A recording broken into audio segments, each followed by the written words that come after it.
Okay, so just to see if I'm getting it. So you started this community project around helping young people have a forum to talk about sexuality. Yeah. You did a lot of workshops, cheap or free, and now you're starting to move into this one-on-one work. You're starting to get paid more, and that's going to be a way to sustain you. And yet there's this part of you, the activist part of you, that's just, how can you be charging this much? You know, maybe it should be accessible or free, and it's this sort of activist versus the entrepreneur part of you. Is that, yeah?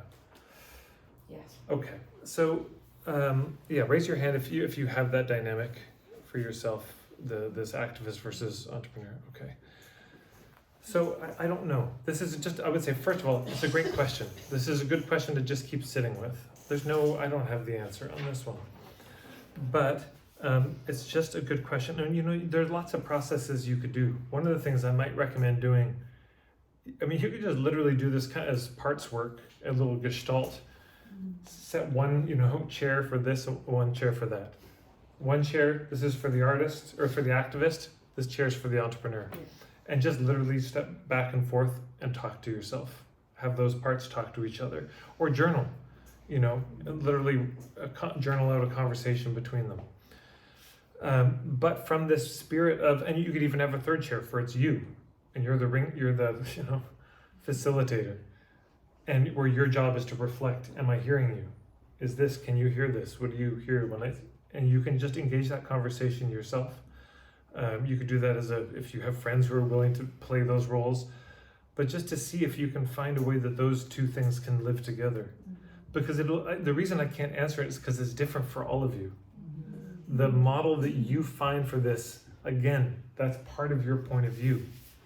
So there's no template here. There's just a lot of, there's no sort of massive answer to this, there's just a mass of answers. There's a lot of ways we can do it. Part of the concern I know often is, well, I want it to be accessible, but I want it to be sustainable for me. Accessible for them, but sustainable for me. And you know, I've talked about this in a lot of other videos and such, but consider possibilities. You could have some things pay what you can. My live workshops are all pay what you can, but the everything else I charge a flat fee for. Some people do it, their online products are pay what you can, and the rest are, you know, or sometimes it's the one-on-one. So you may have part of your work that still remains accessible. It might be that this project is accessible and you say, I still do some free workshops through this project, you know, in this way. You can also offer certain scholarships as a model, you know, where you just give certain spaces for free to the people and there may be people who are doing work you admire who could use your help, and you say, look, you're just on the house. Or we can work something out. You can have trade. A woman, Jan Blake, who's a Caribbean ancestry storyteller, she'll let people attend without paying money, but it's like, send me something that is worth the value of what's in this program. So she's had hand-tanned sheepskin sent to her. She's had a wood carver make this gorgeous story reel of one of her stories that she tells. So there's, so much of this comes down to this. It's got to be win-win. Fair enough? Yeah. You have to win, and so do they. And the danger is we either collapse or we posture. On the collapsing side, it's very much, well, I lose, but you win. And this is the danger of where activism can go when it becomes a chronic, ill-considered thing. I lose, but the community wins. And what that leads to ultimately is resentment and bitterness.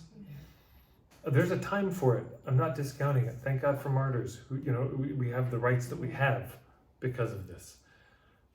On the other side, you know, we can posture, well, no, I'm not going to give anything away for free. And this isn't also that satisfying because I win, but everybody loses. But it's a much harder thing to come up with the win-win. What's the win for me and what's the win for the community? What's the win for this activist part of me and the win for this entrepreneur? How can we find something that genuinely everybody's needs are going to be met? But one thing you said, I do want to speak to this thing of, well, but I deserve it, I'm worth it. I just want to eviscerate this whole languaging of charging what you're worth. I just couldn't disagree more strongly, but we've inherited this, so we use it all the time. What you charge has zero to do with what you're worth. Yeah. Nothing to do with it. These are not the same conversations at all. I mean, don't charge more than the work, I suppose, is worth on points of merit and quality and caliber. But it's because as soon as we start going down that road of I'm going to charge what I'm worth, well, how do you figure out what you're worth? What you are worth? You see the madness of it, because you actually have to start to do math. Because it's got to be, well, if I charge what I'm worth, and I guess I'm charging per hour for this kind of work that I do. So okay, first I got to figure out how many hours I'm going to be working. Okay, and then I have to divide that by how much I'm worth. So I got to put a number on what I'm worth. It's just crazy. The way, I have lots of videos on pricing, so I won't go on a whole pricing rant. But if you go on my YouTube, just search, there's a playlist on pricing. There's lots of thoughts there. But it's got to be win-win. It's okay for your needs to be met by your business. Mandatory if it's going to be sustainable. It's really okay. I mean, just whatever permission you're looking for, I hope you find it, because so often people burn themselves out on their business, and it's this endless giving, but a kind of over giving.